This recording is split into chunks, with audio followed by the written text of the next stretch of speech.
Consider the well-known or familiar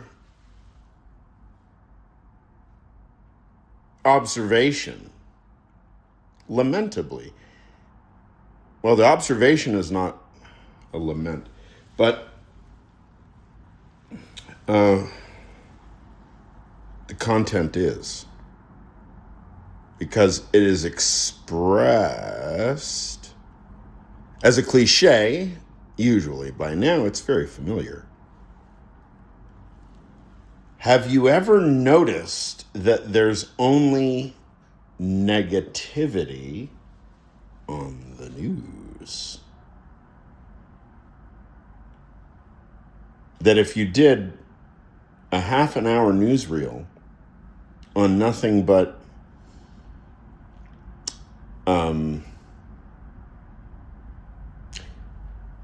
benevolent acts, like,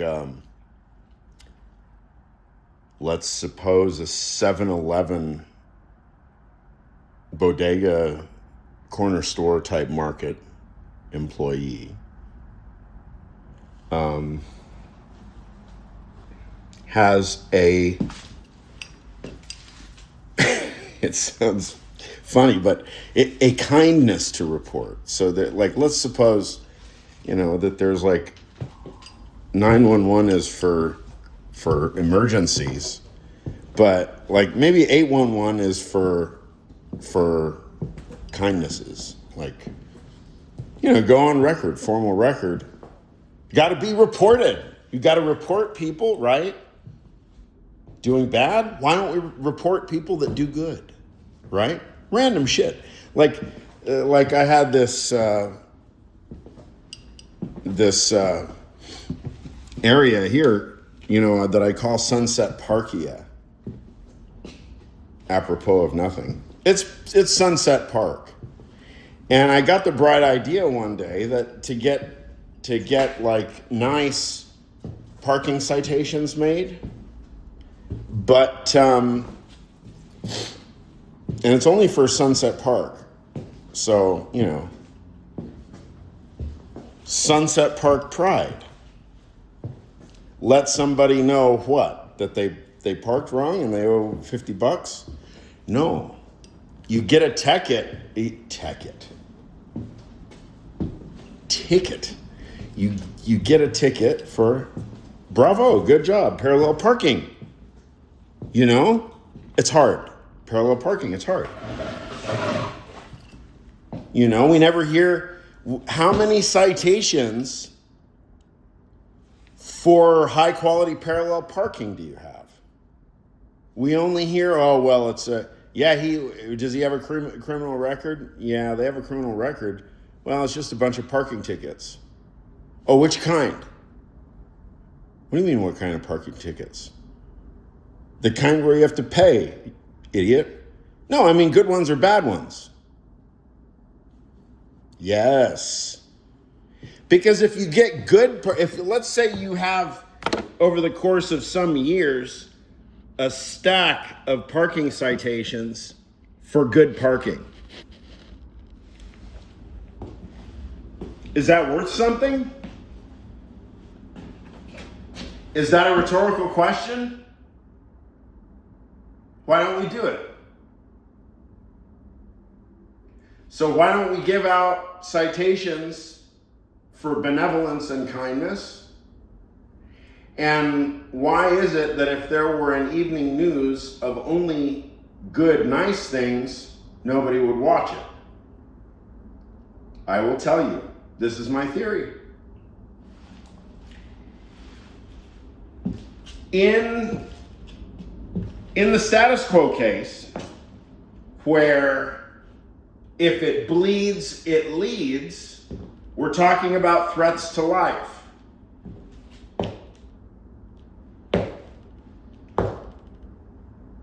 We're talking about real immediate threats to physical safety, either the immediate safety of your family, friends, whatever. Your people, your countrymen, whatever you got. Safety. self-defense, self-protection.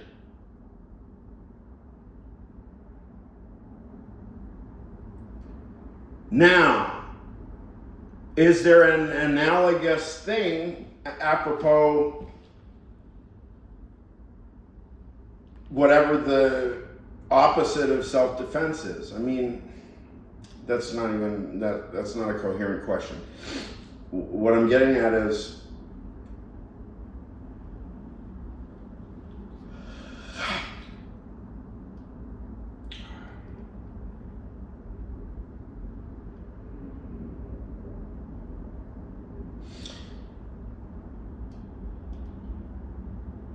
when we're talking about possible results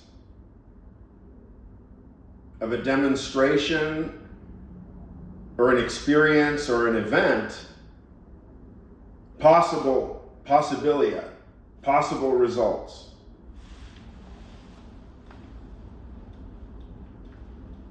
If the possible results are harm or injury, it's very immediately straightforward, because it's quite possibly you watch the evening news and you see something that literally is going to save your life, let's say. It's a hurricane. If you didn't watch the evening news and didn't look at your neighbors and you were sleeping.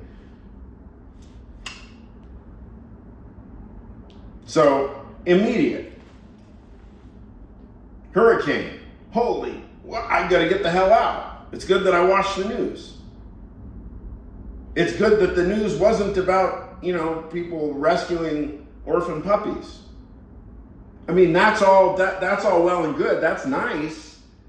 But, that's not going to save my life. Oh, no, I don't mean therapy puppies or charity work. No, that's not going to save my life. Or,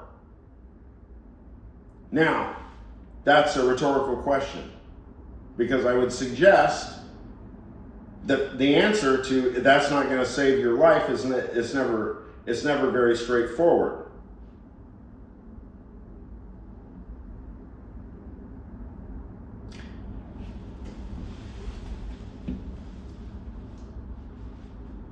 How do you know what's going to save your life? How do you know what saves your life?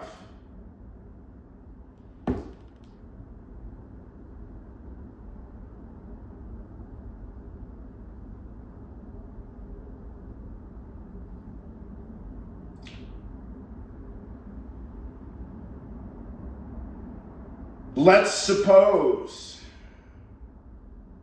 I'm trying to come up with, and this is going to be a good example.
Okay, here's a good example. And it's non-specific. Take any of it's kind of specific. Kash Patel, Pam Bondi, Kristi Noem. You got, anyway. Take what character like that. Okay? Now, if they do something outrageous and destructive, everyone will know about it because it's on the evening news, because it's threatening and destructive. But what we don't know is about let's say, the friends and or family of any one of those people. Now, the behavior of any one of those people, given they're sufficiently close to the authority figure in question, you see where this is going, right? How many degrees of separation are there between people, really, dear Kevin Bacon? And when you have immediacy, when you have the immediacy of the people who are around figures of authority on a regular basis, you see the direct chain of causality, right?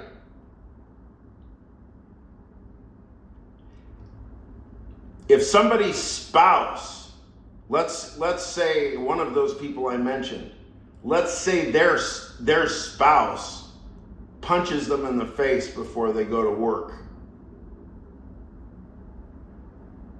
Are the American people going to feel more safe or less safe that day? Okay, now let's take the different example, the antithetic example. Instead of being punched in the face, sorry to be graphic, but somebody gets their dick sucked really good, right? And let's say somebody's spouse, or clit, hey,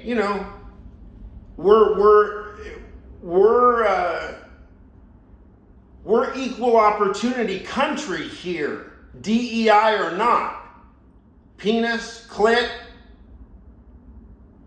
The point is that whoever your spouse is, or their spouse, knows how to get them off and does it. Gets them off before they go to work. And let's say that leads to them having a good day. Or they get punched in the face, and let's say that leads to them, maybe it leads to Pete Hegseth giving a speech in front of several thousand soldiers about how big and strong he is. In other words, it gets very personal. But with 6 degrees of Kevin Bacon in play, it doesn't take moments of violent impact. It doesn't take physical violence to generate a causal chain that leads to it. But at the same time, such causal chains can be interrupted. And those are motherfucking good deeds. Thus spake the Boy Scouts of America. Yeah.